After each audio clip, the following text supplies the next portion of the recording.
John woke disoriented, rubbing sleep from his eyes and yawning. How long had he slept? He glanced at the countdown on the wall, 0000123370, nearly 10 hours. Still tired, he sank back onto the bed, letting his face meld into the sheets. His warm breath seeped into the fabric, comforting his weary mind. Yet, excitement bubbled within him. His new life was half a day away, and he hadn't met his future companions. Rising from the mattress, he surveyed the unchanged room. Curiously, he approached the door, pressing his head against the lone window to peer into the hall beyond. He didn't expect anybody to be there, and at first he thought his suspicions had been correct, until he spotted a small figure in his peripheral vision. Focusing on it, he saw a small person, about 2/3 larger than him and extremely thin. A white, bib-like identifier hung loosely around their neck, clearly identified them as a crew member belonging to the medical team. Apart from that, they were naked, with the exception of the tiny, bracelet-like device wrapped around their hand. It was the standard-issue personal assistant everyone on board would use for communication and being able to keep track of time on the ever-lit, cycleless ship. Their body was covered in colorful feathers, which showed mostly tones of blue and indigo scales. They had a long neck and tail, as well as 4 slender limbs, each ending in 6 clawed fingers. Their face ended in an elongated beak, and their eyes faced sideways away from it.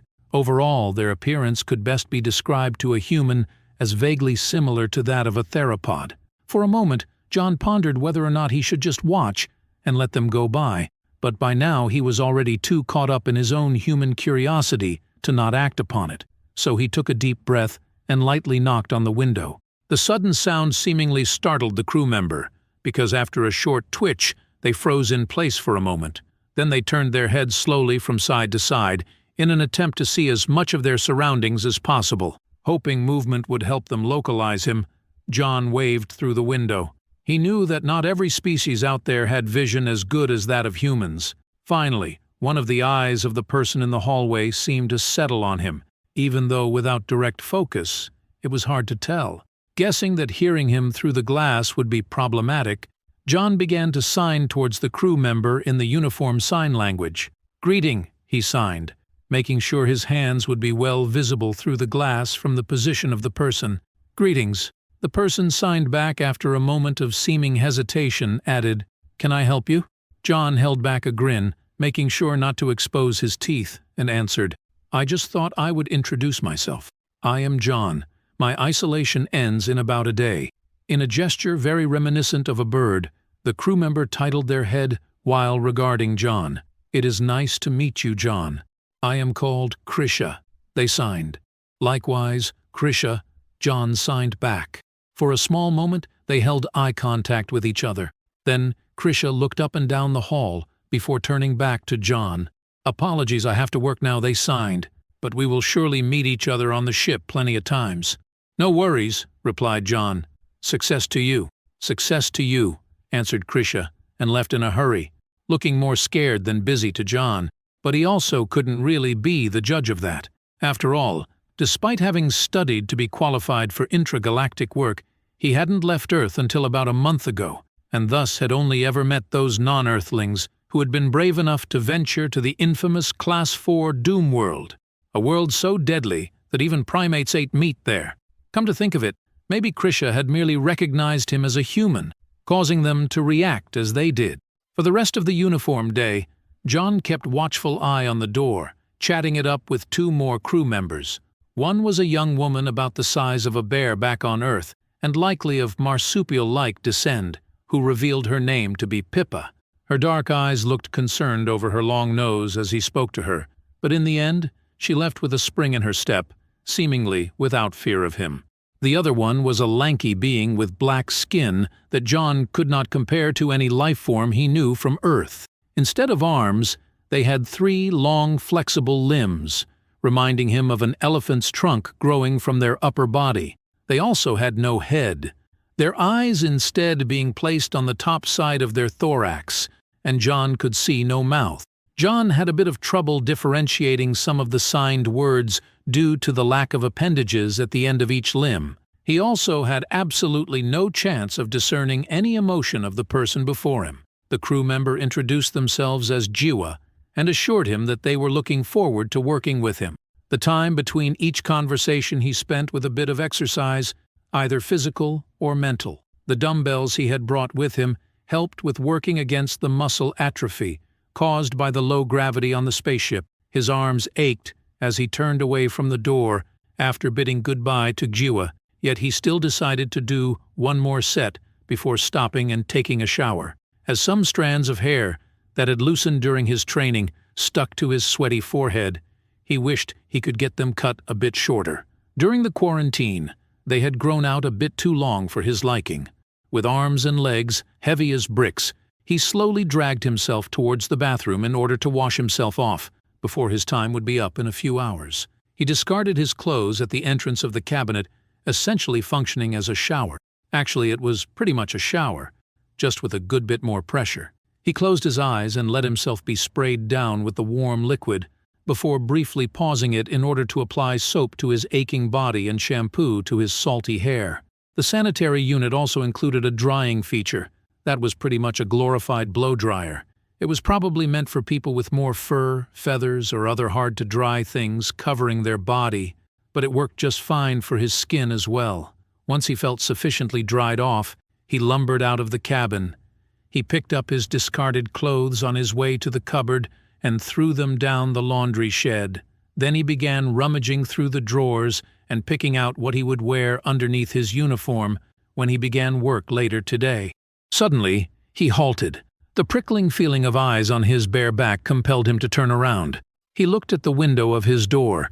He wasn't overly concerned about somebody sneaking a peek, especially since there were no other humans on board, and most non-humans would be, at best, weirded out by his physique.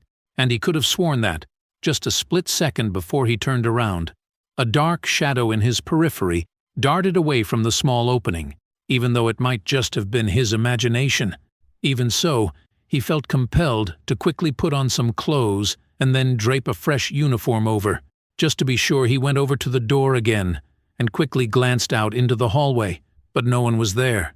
Absent-mindedly, he scratched the stubble on his cheek and slowly stepped back from the door. Suddenly, the beeping of the countdown behind him made him jump.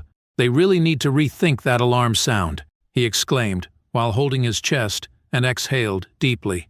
Then he looked at the countdown. Only 3 universal hours remained, translating to roughly 3 Earth hours. It was just about time. The last few hours simultaneously flew past and crawled at a snail's pace, defying all known laws of time. But in the end, he saw the last uniform seconds rapidly tick down, and finally, the red counter showed the longed-for and yet dreaded number and changed into a cold lime green. With a soft hissing sound, a light mist began to fill the room, originating from small nozzles located in each corner of the room. John held his breath while the antiseptic did its work. The second it touched his skin, he already felt it evaporate off again, cooling his skin and making him shiver. Goosebumps covered him as he waited for the mist to dissipate. Finally, another loud hissing sound indicated the pneumatics opening the heavy door, keeping him locked up. He looked back at the room one last time. As far as he was informed, his belongings would be transported to his actual cabin for him while he was at work. So he slowly, but resolved, left the room. On his way, he was carefully considering his steps in order to not basically leap through the low-gravity corridors and frighten any of the non-Doomworld occupants of the ship that might encounter him on his way. Yet nobody seemed to be up and about right now. The door was locked tight, and his name was already marked down on the sign next to it, John Aldwin. Right next to the sign was a scanner, which was connected to the electronic locks. The door was bio-coded, and, right now, could only be opened by him. A bit arbitrary, found John, but he did have to admit that it made for a great suspense builder. He inspected the heavy laboratory door. 2 interlocking elements closed via electromagnetism and pneumatics. The scanner was made of a bioactive plate on top of a device that could identify the particles left behind on top of said plate. Through mechanisms John didn't fully understand, he just knew that if he put his hand on the pink organic material, the door would recognize his biological makeup and the locks would disengage. He took a deep breath and lifted his hand. For a moment he just let it hover over the scanner, taking in the moment. In his head, he counted down, 3, 2, 1. With maybe a bit more force than strictly necessary, he brought his hand down onto the sticky surface. For a moment, nothing happened. Then a click, and a second one, and with a loud metallic sound, the electrical locks unsealed, and the door slowly began to open, and behind it laid a laboratory, just like he was used to from Earth. He shouldn't have expected anything else after all. He was hired as a specialist from Earth, and had picked out the lion's share of the equipment himself. Yet it still felt a bit underwhelming walking into what looked essentially like the laboratory in which he had worked for the past years of his life. When he entered, the first thing that caught his eyes was the massive row of cages filled with various rodents right in front of him. The animals looked healthy and clean. The computer seemingly had done a good job of taking care of them. One of the hooded rats came up to the front of the cage and pressed its little hands against the front glass. John brought his hand to the glass and watched as the rat's nose followed, his fingertips on the other side of the glass. Smiling, he opened up the metal top of the cage and reached inside to lift the animal out of the enclosure.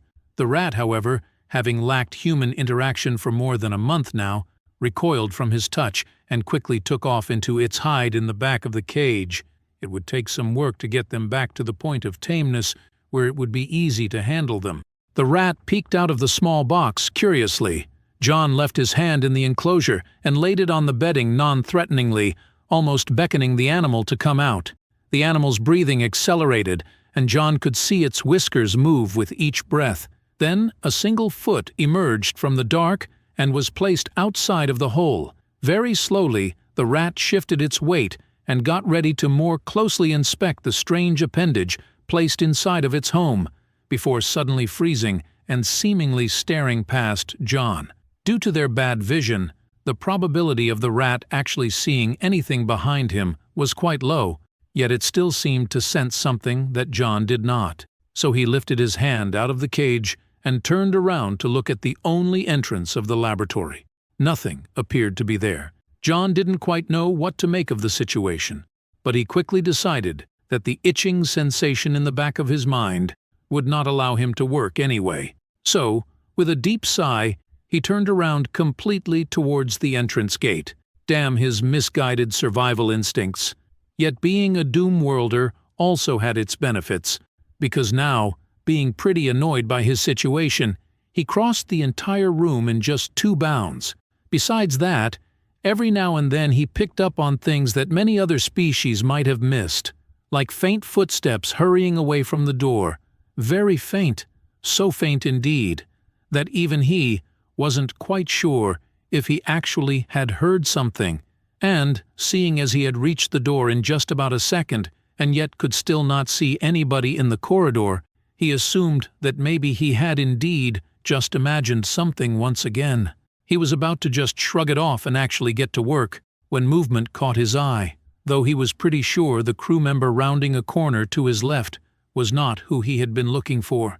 Still, being a bit lost in thought, he greeted the newcomer with a smile, like he had been taught to do most of his life, and the crew member froze in their step, their head turned to the wall so that their sideways-facing eye could be trained on him. They stood high, almost twice the height of a typical human, and were covered in dark, matted, brown fur. Their head displayed 4 big notched horns, the size of John's forearm plus hand. Its eyes were also dark and stood out of their long face a bit, and their horizontal pupils quivered while trying to focus on him. If John was being honest, the rest of their body bore a more than striking resemblance to what he knew as a giant sloth that had lived on Earth a few centuries ago, albeit with much, much less muscle on them. Their spindly arms ended in 3 half-finger, half-claw-looking appendages. He could not see their feet because of the mat of long fur covering them, dragging over the ground. To John they looked really unkempt. Of course he would be way too polite to mention it. That, however, seemed to not be the case for his fellow crew member, who still had not moved since they met him. What was with them? Were they just going to stare at him? Rude. His smile had wavered by now, slowly changing into more of an incredulous look. Slowly, the person before him seemed to straighten up a bit. They breathed out deeply and seemed Relieved? Are you all right? John asked quietly, making a careful step towards his colleague. They seemed to recoil a bit, before seemingly catching themselves in the action and stopping frozen once again. For a moment, they seemed to be way more focused on his uniform than on him. Then they shifted into what John assumed was a more comfortable position, they swaying left to right while they moved their giant body, which apparently took them considerable effort, even in the low gravity. Or was it not low for them at all? Are you a crew member? Is that an identifier? They asked in the uniform verbalization, lifting one of their three-clawed hands to point at him. Their voice was quite a bit higher than he had imagined, and reminded him of an agitated cow. John looked down at his uniform and then back up to his colleague, who, just as everyone he had met up until now, was only clothed with the bib-like uniform stand-in and their personal assistant. It was the first time he noticed that his uniform, while bearing the same color and symbol as the stand-in, was probably not what most on board would associate with a crew member. Yes, John confirmed quickly. Hi, I am John. I just got out of isolation, actually. He rubbed the back of his head while chuckling to himself and grinning nervously. This time, the crew member could not stop themselves from recoiling. Concerned, John put his hand down and looked at them anxiously, his smile fading once more. What did I do that has upset you? The crew member asked, fear in their voice and even starting to shiver a little. John was shocked and now also recoiled, although for different reasons. Oh no, he cried out, as he finally realized his mistake. How could he have been so careless? Going against a lot of his ingrained instincts, he lifted his hands into the air and leaned backwards, throwing himself off balance a bit in an effort to look as unthreatening as possible. Sorry, I should have thought about that, he stammered, waving his hands around a bit. That wasn't a threat. It was a gesture of, delight? The gigantic person looked at him unconvinced. Look, my species is weird, all right? John explained, defeated, and hung his hands and head. All you need to know is that I am neither upset nor trying to fight you when I am showing my teeth. If I was, you would know, he added in his mind. The crew member finally did not seem to be terrified of him anymore, although he couldn't shake the feeling that a certain mistrust remained. John, did you say your name was? They inquired. John was snapped back into an upright position and answered, Yes, John Aldwin. It is nice to make your acquaintance. The nostrils of his colleague flared a bit. I am called Moore, they stated. May I ask what you are doing here? John was taken aback by the question.